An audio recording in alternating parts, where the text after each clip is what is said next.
میرا گمان ہے واللہ عالم، میں نے کہا تھا ان باتوں میں اختلاف کی گنجائش ہے، یہ کوئی میں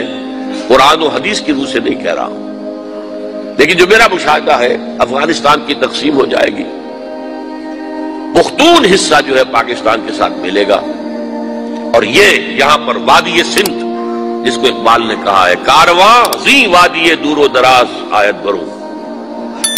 اس یہاں پر خلافت علی منہاج النبوہ کا نظام قائم ہوگا اور یہاں سے فوجیں چلیں گی، نمبر ایک۔ نمبر دو، عرب کے ریگزار میں 15ویں صدی کے مجدد کا ظہور ہو جائے گا۔ مہدی کو ہم مانتے ہیں مجدد، شیعہ مانتے ہیں 12ویں امام جو چھپے ہوئے، ان کے امام معصوم جو ہے 12، ان میں سے آخری جو ہے وہ چھپے ہوئے ہیں غار میں 1200 برس سے، اور وہ ظاہر ہوں گے، یہ ان کا عقیدہ ہے، ہمارا نہیں ہے۔ ہم سمجھتے ہیں جیسے ہر صدی میں اللہ مجدد بھیجتا رہا، اسی طریقے سے میرے گمان میں 15ویں صدی کے مجدد جو ہے وہ حضرت مہدی ہوں، ان کی حکومت جا کر یہ فوج قائم کرے گی، عربوں میں دم نہیں ہوگا، وہ اپنی عیاشیوں کی وجہ سے بالکل کھوکھلے ہو چکے، دولت کی فراوانی اور عیاشی۔ یہ بھی سننے میں آتا ہے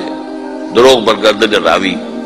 کہ اگر کوئی فوجی قافلہ ان کا چل رہا ہوتا ہے تو وہ بجائے ٹرکوں میں بیٹھنے کے وہ اپنی کاروں میں بیٹھ کے ساتھ ساتھ چلتے ہیں، وہ ٹرک خالی چل رہے ہوتے ہیں، ٹرک کی سختی جو ہے، سخت سیٹ جو ہے برداشت کرنا ان کے بس کا روگ نہیں ہے۔ یعطئون للمہدی، یعنی سلطان ہو، اس کی حکومت کو مستحکم کریں گے۔ پھر حضرت مہدی کی طرف سے شروع ہوگا معاملہ جہاد، اور یہ سارا جو ملک چھوٹ مسلمانوں کے ہاتھ سے نکل گئے تھے یہ واپس لے گئے۔ اس میں ایک کوسچن ہے جو میرے ذہن میں بہت عرصے سے تھا، جس کا کہ جواب اب مجھے سوچا ہے، واللہ عالم، یہ ساری باتیں میں کہہ رہا ہوں میرے گمان ہے، کیسے ہوگا کہ اتنی بڑی طاقت ایٹمک پاورز کے مقابلے میں مسلمان دوبارہ میدان میں آ کر اور جیتتے چلے جائیں؟ میرا گمان یہ ہے واللہ عالم، اس پورے معاملے کا سارا جو ہے ارینا جو ہے وہ ہے مڈل ایسٹ، یورپ، جس میں حدیث میں آیا ہے کہ رومی عیسائی 80 جھنڈوں تلے تم پر حملہ کریں گے اور ہر جھنڈے کے نیچے 12,000 فوج ہوگی، 10 لاکھ۔ اور مجھے حال ہی میں معلوم ہوا ہے کہ آج کل جو ایک ڈویژن ہوتا ہے وہ 12,000 کا ہوتا ہے، تو 80 ڈویژنز آرمی آئے گی۔